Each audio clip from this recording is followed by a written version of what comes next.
Okay guys, welcome back, So, turns out what you need is to put this with the bits that have this sort of groove in the middle.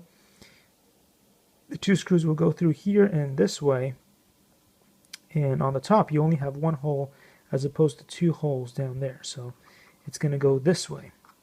Now it doesn't matter which way it goes, whether this part is facing this way or this part is facing this way. That's the same. That won't matter, but the important thing is two screws on the bottom for the holes and one on the top.